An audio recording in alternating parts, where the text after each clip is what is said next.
The film starts with seemingly a wad of fire tumbling from the sky and colliding with a desert in New Mexico, abandoning a humongous opening in the ground. The film then quick advances to 67 years after the fact. Cautions are going off inside a secret office in a similar desert. Equipped men are running in dread, searching for a protected exit, while fighting seemingly tremendous subterranean insects greater in size than all people. Sadly, individually, each of the men fall, and not even one of them survive the ordeal.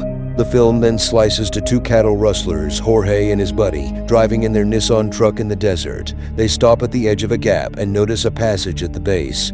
They draw out their substantial streetcar and adventure into the passage to get any piece copper they can find. The passage prompts a ruined office called the Chicane Ventures. As Jorge reviews the ground for metal, he is abruptly gone after by Goliath's subterranean insects, sending his accomplice running back to the truck in dread. Notwithstanding, before he could arrive at the vehicle, the subterranean insects get to him. The film then slices to a person named Brian, watching a film called The Eradicator on his television in his carport. In the television film, a blonde young lady is being gone after by a revolting beast and calls out for John Eradicator Enclosure, the male hero, for help. The Eradicator then appears in an extravagant game's bicycle. He showers the green beast with projectiles and salvages the young lady like in any messy Hollywood film. The two make out as Brian vicariously survives the film, envisioning himself as the Eradicator. Brian is a geeky college understudy who works part-time as a technician and fixes dashing bicycles. Brian's cool racer closest companion Lucas then, at that point, appears and requests that he pick up the pace for a party. Brian and Lucas are energized for the party as the Eradicator himself is gracing the occasion and granting Lucas his decoration for winning his college's outrageous games bicycle race. As they load Lucas Games' bicycle on their pickup truck, a missing people banner is seen on a close-by tree set up by the Chicane Ventures. Rather than heading to the desert party, Lucas drives the other way, which prompts Brian's significant crush, Lisa's home. Lucas uncovers that he has welcomed her to the party without telling Brian. Brian blows a gasket and advises him to stop, yet Lucas lets him know that someday he should man up and communicate his affections for her. Lisa goes to a similar college as Brian and Lucas.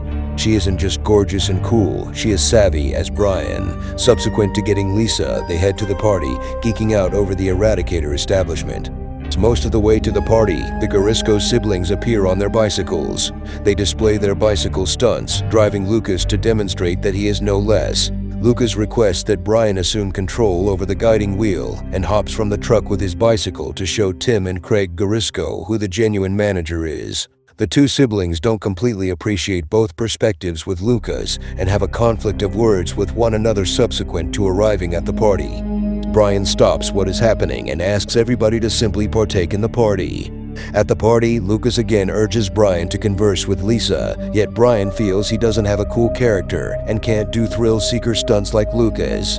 Lucas requests that he stop his pity party and proposes that he with certainty ask her out. Young ladies like cause that. Notwithstanding, before Brian might actually move toward her, Craig and Tim begin hitting on her, and Brian again loses trust. As Lucas gets going in front of an audience, saying thanks to everybody for coming to his party, Brian meanders into the desert. While recognizing Brian's significant commitment in his triumph, Lucas sees that Brian is absent from the group and goes searching for him. He tracks down him on the edge of the abyss. The two of them notice Jorge's neglected truck on the opposite side of the abyss and the passage down underneath. Lucas powers Brian to show up with him to look at the passage. They go over the Chicane Enterprises office, which Brian says is perhaps of the greatest military project worker in the U.S. Scared of having chance, Brian prompts against entering the confidential property. However, Lucas doesn't regard his recommendation. As they review the intricate military office, Lisa comes searching for them by the gorge. Inside the ruined office, Brian and Lucas go over a wrecked corridor and kitchen with a cooler that is as yet cold and working. They choose to go further into the office. What's more, find a room named Bunch 9. Inside, they track down gooey fluids and networks. They unexpectedly hear weird sounds coming from outside.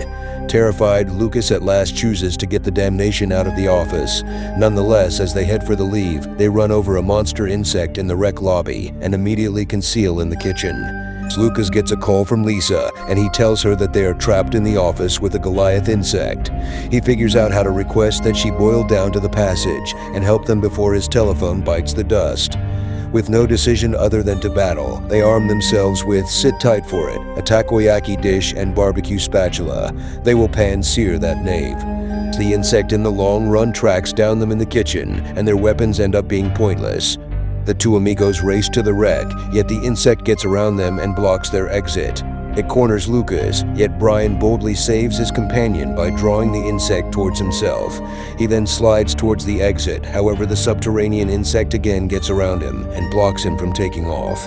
Brian raises a ruckus around town close to the exit, and the entryway starts to close. Be that as it may, the insect snatches him and attempts to pull him towards itself. Lucas surges towards his companion and attempts to haul him out, however the subterranean insect begins pulling the two of them towards itself. The two people nearly leave, yet out of nowhere Lisa shows up on the opposite side and starts pounding the subterranean insect, in the long run killing the beast. Lucas commends the triumph, while Lisa guesses that all the more such subterranean insects could go after them, as injured subterranean insects transmit caution pheromones that send close by subterranean insects into an assault furor and draw in additional insects from farther away. I keep thinking about whether Lisa had a clarification for the insect bouncing. Lisa's prescience rapidly works out as expected, and more insects show up from outside, compelling them to go further into the office and stow away. They understand that they are in some kind of control room. Out of nowhere, a video begins to play on one of the PCS, and a man named Dr. Jean Renard, top of the U.S. military task them talks.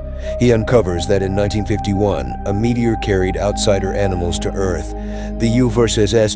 contained the animals and saved them for testing and trial and error. Utilizing a piece of the first outsider DNA, researchers joined their DNA from fire insects and bugs to make the monster animals for military exploration purposes. In any case, at some point, because of a security break, the Clump 9 broke free and killed all confidential security powers. Additionally, 12 researchers have disappeared and are assumed dead. Dr. Renard hypothesizes that in the wake of taking care of, the Clump 9 will endeavor to make a province someplace dull and cool where the sovereign subterranean insect can lay eggs. He additionally uncovers that the subterranean insects expect ethanol to prepare the eggs. Lisa out of nowhere understands that their desert party has a perpetual stockpile of ethanol, aka liquor, and the threesome rapidly head to the party to caution the others. Nonetheless, the multitude of insects arrives at the party before them and dispatches an assault, sending everybody into a free-for-all. Tim and Craig rapidly jump on their bicycles and continue to escape, while others become casualties of the subterranean insects individually. A little gathering of subterranean insects follows the Garisco siblings and figures out how to trip Craig and catch him, while Tim powerlessly drives away. Brian and his companions at last show up and discover that the insects have proactively unleashed ruin at the party. They choose to make a beeline for the town, however, when they get on their trucks, they go under assault by an insect. They blow a gasket and move on 2 bicycles and drive away. They split up to deceive the insects, and Brian heads towards the gap with Lisa, wanting to get around the crevice. This may be some unacceptable time for Brian to attempt a trick. Nonetheless, Lisa lets him know that he can't come to the opposite side and outings the bicycle over to stop him. Brian lashes out that she feels he can't get around the abyss, since she most likely figures that Lucas can. Lisa amends him and lets him know that Lucas can't come to the opposite side by the same token. Brian tells her that Lucas would basically attempt. Lisa concurs, however explains to him that is the reason she thinks Lucas is an imbecile. She reminds Brian that since they are in a critical circumstance doesn't mean he needs to do anything careless.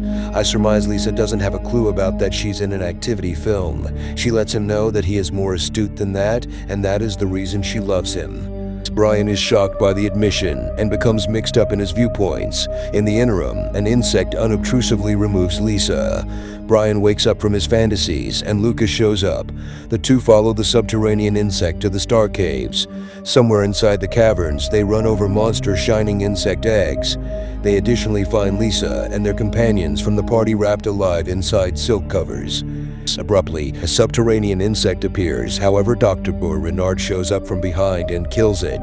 The researcher lets them know that they should leave right away before different insects return. Brian will not leave without Lisa, however Dr. Renard lets him know that they can't open the case without extraordinary devices.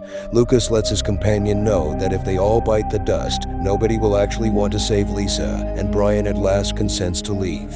In any case, not prior to promising Lisa that he will get back to get her.